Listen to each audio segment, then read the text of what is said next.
estão chegando. Os portugueses estão chegando. Acalme-se, Azevedo. Van Beck chegará a qualquer momento e você voltará para casa são e salvo. E com uma pequena fortuna na algibeira. Me acalmar. Como posso me acalmar? Você tem ideia do que vai acontecer comigo se os portugueses souberem que estou ao lado do inimigo? Você devia ter pensado nisso quando decidiu lucrar com a Companhia das Índias, em vez de ficar do lado dos seus patrícios. Agora é tarde. Onde eu estava com a cabeça? Que tipo de português que eu sou? Você quer mesmo saber? Do tipo traidor. Mas se servir de consolo, qualquer um com metade das suas dívidas trocaria muito fácil a pátria pelo dinheiro. Tu sabes bem das minhas dívidas, né, Simão? Oh, bom dia. Você fala como se eu gostasse de vê-lo nessa situação. Eu tenho fé que a partir de hoje você começa a acertar as suas finanças. Depois é uma questão de tempo para me pagar os 15 mil florins. Não foi apenas pelas dívidas que me meti nessa embrulhada com os holandeses. Na verdade, eu achava que os portugueses jamais seriam capazes de vencer essa luta. Agora vejo que os holandeses é que não conseguirão vencê-la. Eles estão chegando. Os portugueses estão chegando. Não há o que temer, meu caro. Suas preces foram ouvidas.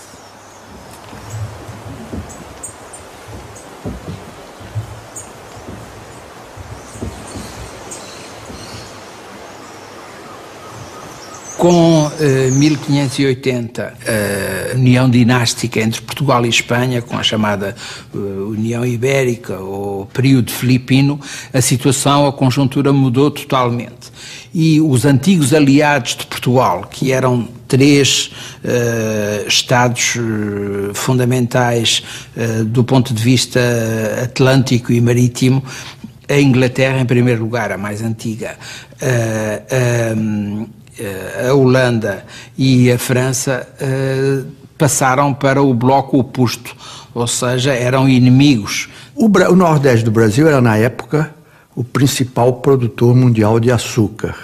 Originalmente, a Companhia das Índias Ocidentais tinha tido o projeto de ocupar a Bahia e Pernambuco. De modo que aí é que está. A Bahia era a sede da América Portuguesa, mas o Pernambuco é que era o centro realmente de mais expressão de produção açucareira. Porque os holandeses tinham planejado uma estratégia para conquistar o Nordeste completamente descabida, completamente falsa.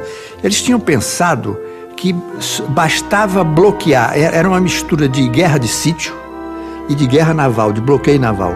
Porque nisso era que a Holanda era forte e experiente na Europa.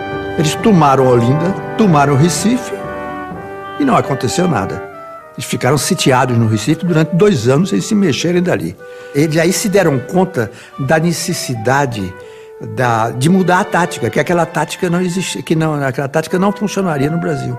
Estabelecidos no Recife, eles também começaram a negociar com os senhores de engenho de toda a área do que é hoje a cidade do Recife.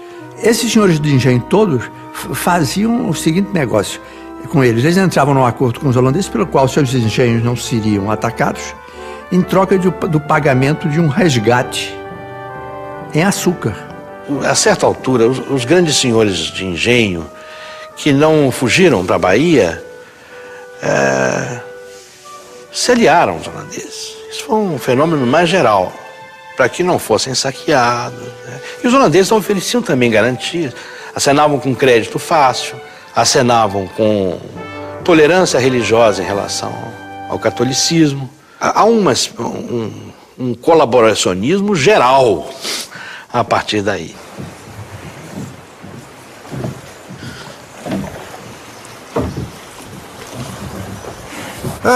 Simão Nunes. Dom Azevedo, deixa ele apresentar um conterrâneo meu. Baltazar Van Beck, antigo funcionário da Companhia das Índias Ocidentais, hoje um mercador. Independente. Independente. Esses tiros, os portugueses estão a chegar. Eu acho que estamos todos apressados para resolver logo esse assunto. Vamos... Não, um momento que antes eu quero testar a qualidade da mercadoria. Vamos comigo.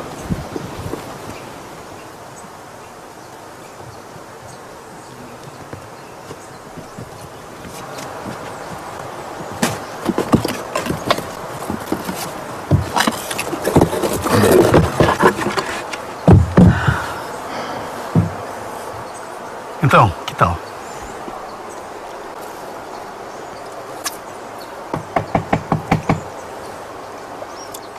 Verdadeiramente doce. Carreguem a canoa. Muito cuidado para não molhar as caixas. Desculpem, é que o Simão me avisou muito cedo e eu acabei não tendo tempo de forrar as caixas com as folhas de bananeira, como de costume. Esses tiros, eles estão chegando, misericórdia, eles estão chegando. Ah, calme-se, homem. Essas escaramuças se dão léguas daqui. Sim. Mas para mim parece que estão a um tiro de arcabuz. Vejo que nunca esteve num campo de batalha. E vocês viram? Lutei com o exército holandês no ataque às fortificações do Cabo Santo Agostinho. Eu sei que na mata fechada os nossos sentidos são facilmente enganados. Um tiro é dado lá, sentimos que foi cá.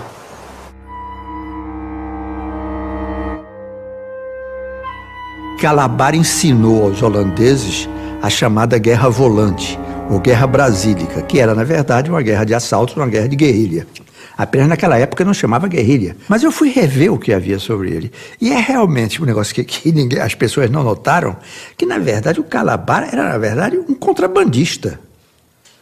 Ele era de Portugal, onde é hoje Alagoas, e ele navegava ali como grumete, como piloto. O fato é que ele tinha um conhecimento do litoral e, sobretudo, das pequenas entradas, do que a gente chamava lá as barretas, pequenos buracos no arrecife que permitiam você, por exemplo, fazer contrabando. Há uma indicação indireta de que ele era contrabandista, que era o fato de que ele teria sido perseguido pelo governo português porque teria dado grande prejuízo à Fazenda Real. Ora, grande prejuízo da Fazenda Real naquela época, por um sujeito obscuro de Alagoas, só podia ser contrabando, não podia ser outra coisa. Ele fugiu para o norte da Bahia. Ele soube, provavelmente, aqui já é conjectura, que Matilde Albuquerque tinha dado uma espécie de perdão a todos os sujeitos que tivessem sido procurados, estivessem sendo procurados pela justiça, com a condição deles lutarem na guerra contra os holandeses. E nisso ele voltou e, por enquanto, ele não foi incomodado. Ele lutou contra os holandeses os 2 primeiros anos de guerra, entre 1630 e 1632.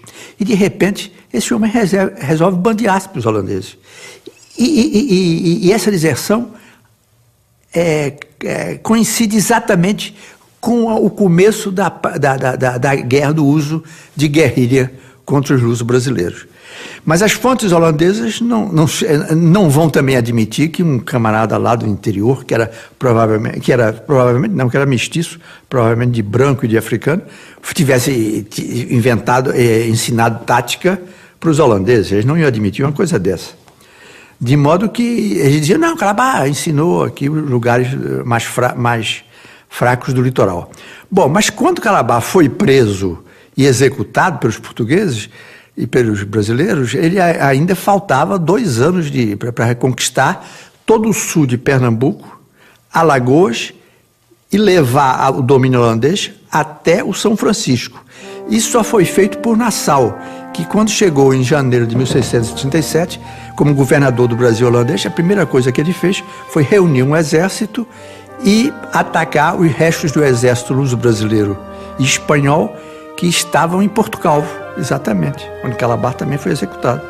E então o exército luso-brasileiro foi caçado por Nassau, foi empurrado por Nassau para o sul do São Francisco. Então Nassau resolveu fazer um Brasil holandês que ele governava entre o São Francisco e o Ceará.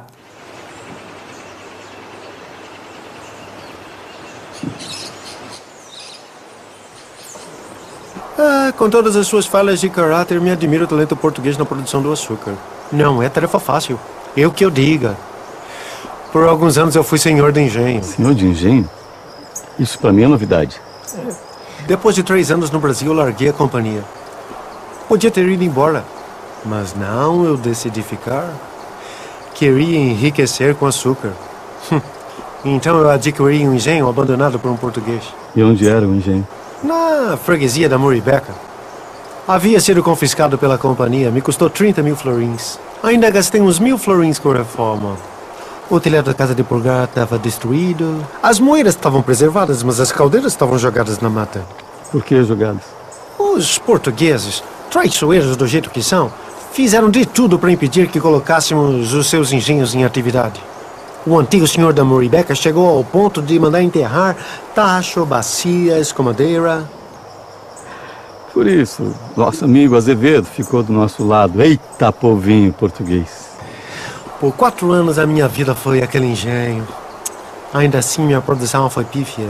Apesar de todo o dinheiro que eu investi. Além das reformas, eu contratei feitores, mestre de açúcar, caldeireiros, um verdadeiro exército de assalariadas. É o que dizem. Quem quiser levar o Brasil do Brasil, que traga o Brasil para o Brasil. Havia um setor da Companhia das Índias Ocidentais que queria simplesmente desapropriar, expropriar todos os donos luso-brasileiros e pôr holandeses. Acontece que os holandeses não tinham a menor experiência de fábrica do açúcar. Isso teria sido uma ruína completa. Nassau conseguiu convencê-los que era preciso manter, fez tudo para manter os luso-brasileiros lá, tanto que muitos deles que tinham emigrado para a Bahia voltaram para os seus engenhos.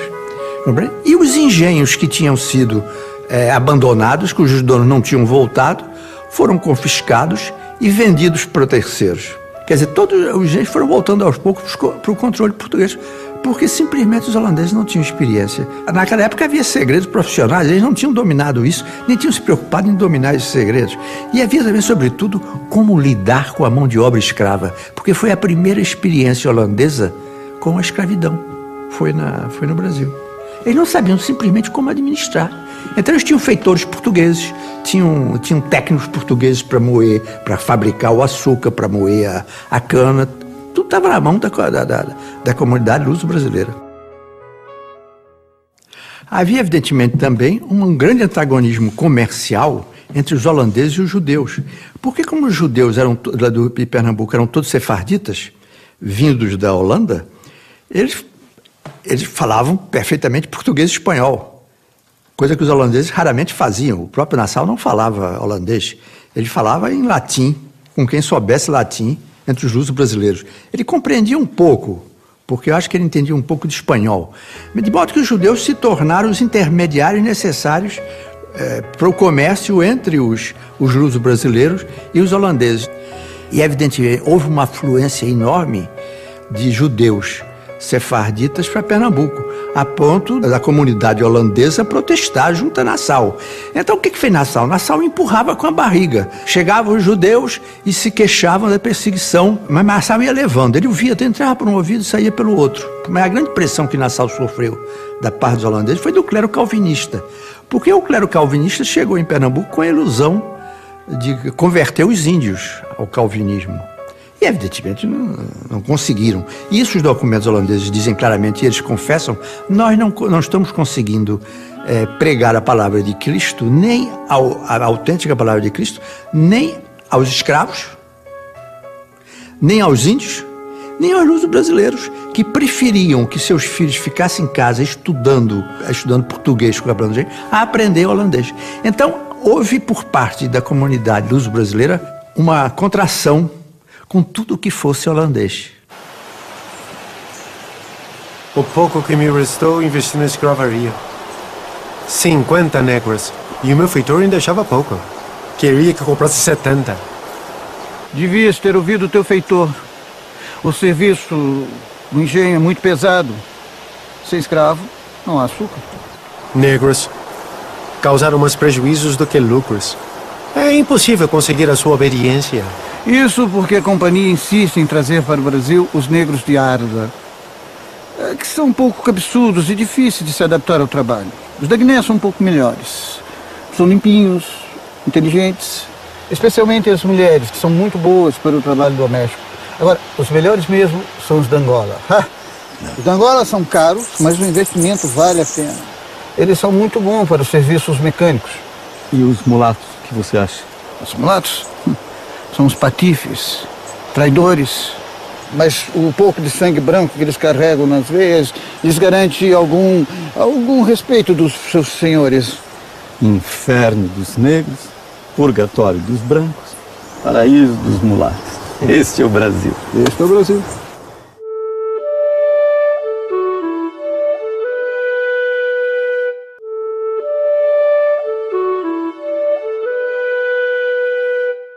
Os holandeses, obviamente, são pioneiros na descoberta da paisagem, na pintura. Aliás, eles vão ser pioneiros também nas representações sobre a intimidade, sobre o interior das casas. E essa, enfim, toda essa corte que Maurício de Nassau traz e, de certa forma, procura constituir à sua volta, os holandeses que, afinal de contas, já estavam acostumados com uma vida, entre aspas, bastante burguesa, cercados de luxos, já tinham navegado muito na Ásia, já estavam por lá. Maurício de Nassau, obviamente, traz esse grupo todo, nós poderíamos chamar intelectual, com pintores, com naturalistas, com astrônomos, né? Justamente para tentar descrever essa paisagem inteiramente nova para aqueles que haviam ficado do outro lado do Atlântico. Então, o que essa paisagem revela? Primeiro, eu diria que um interesse que se coaduna com um certo modismo que havia se instalado na Europa em torno das chamadas raridades. Essa expressão raridade justamente definia tudo aquilo que não estava no cotidiano do europeu.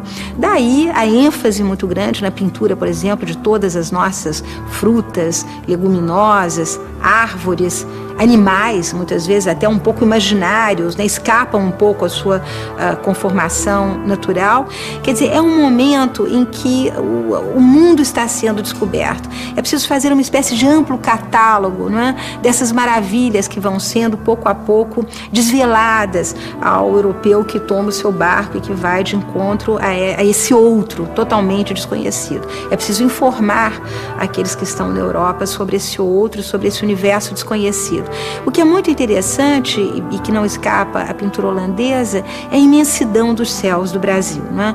Essa é uma das características dessa pintura, um azul que nós sabemos que não existe na Europa e essas grandes amplidões que, de certa forma, falam desse continente imenso, desconhecido ainda a ser explorado, a ser apropriado, a ser explorado pelos europeus. De todos os segredos da produção do açúcar, me intriga. Como é que os portugueses conseguem um açúcar tão branco? Isto é responsabilidade dos purgadores. Contrataste um experiente? Não, na verdade, como eu já estava ficando sem recursos, eu coloquei um escravo para realizar a tarefa. Foi um erro muito grave. Tolice! Então o serviço de uma única pessoa faria diferença? Como? Com água e barro. É o quê? O segredo é colocar água e barro sobre açúcar, sobre os sobetes de açúcar. Água e barro? Sim. Quem que inventou isso? Foi uma galinha. Uma galinha? Sim, uma galinha, é o que dizem. Isso foi na Ilha da Madeira, aí pelos idos dos 1500. O açúcar sempre foi escuro, mas até que um dia uma galinha subiu sobre a produção de açúcar com os pezinhos sujos de barro, um pouco úmidos. E quando saiu, deixou umas pegadas branquinhas. Este é o segredo. Qualquer purgador saberia disso. Se não tivesses economizado, terias açúcar branco. Os portugueses transformaram o primeiro encontro deles com os holandeses, na verdade, numa macro-guerrilha. Eles se emboscaram por trás de um tabocal. O tabocal era cana brava, alta. Você podia, muito mais alta do que um homem, eles podiam se emboscar. Os holandeses vieram pela planície. Quando foram atravessar o rio Tapacurá, se defrontaram na margem do rio com um grupo pequeno de guerrilheiros luso-brasileiros. Pensavam que eram só aqueles. Na verdade, eles tinham sido mandados para atraí-los para a armadilha, porque o grosso da tropa luso-brasileira estava no Tabocal e, sobretudo, na colina lá no alto. Eles caíram na armadilha e foram completamente destroçados. O que o Chico fez? O Chico voltou para o Recife correndo com a tropa e resolveu parar no engenho do Casa Forte, que é um engenho que é um bairro hoje do Recife. E aí foi sitiado pelo exército que tinha acabado de derrotá-lo em Tabocas. E aí eles estiveram dentro da casa grande do engenho, no pátio do engenho e na casa de moagem, na casa de fabrico de açúcar, eles tiveram uma escaramuça violenta que morreu gente que não acabou mais. Inclusive uma boa quantidade de índios que estavam lutando a favor dos holandeses. Então os holandeses recuaram para o Recife. E o Brasil holandês ficou praticamente reduzido a uns poucos barcos entre 1649 até a capitulação final em janeiro de 1654. Ouviste? Ainda acha que estão às léguas daqui? Calma, Azevedo, calma. Em breve estaremos sãos e salvos. Vamos. Passa logo os 8.000 florins. Mas como é covarde o português, eu já disse que essas tropas...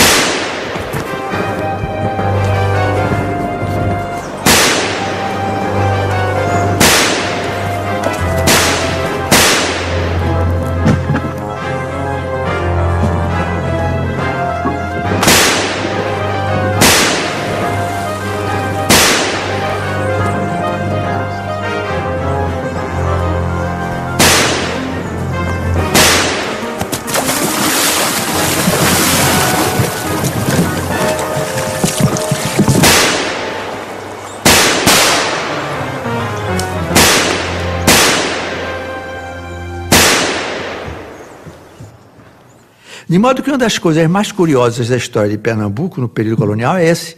Quer dizer, nós chegamos à independência, para o período da independência, cantando as loas da ocupação holandesa. Mas, na verdade, as classes dominantes, as classes dirigentes luso-brasileiras do período holandês se fecharam culturalmente a tudo que fosse holandês. Primeiro, porque eram sujeitos procedentes de uma fé herética, como era o calvinismo, de uma língua estranhíssima e incompreensível, e de uma república, porque é preciso entender que na época havia o príncipe de Orange, claro, mas o príncipe de Orange era apenas um capitão, geral e um almirante geral dos Países Baixos, mas a Holanda era uma república na época. Quer dizer, todo mundo se retirou para seus engenhos, ali você continuou como a viver nos velhos tempos, mas você tinha com o Recife, que era a sede da heresia, você tinha, e do domínio estrangeiro, você tinha o mínimo de contactos possível.